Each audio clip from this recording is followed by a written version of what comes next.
स्मरामि देवदेवेशं वक्रतुण्डं महाबलं षडक्षरं कृपासिन्धुं नमामि ऋणमुक्तये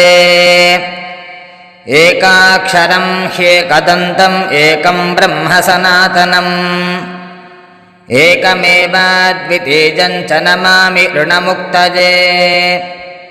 महागणपतिं देवं महासत्त्वं महाबलं महाविघ्नहरं शम्भो नमामि ऋणमुक्तये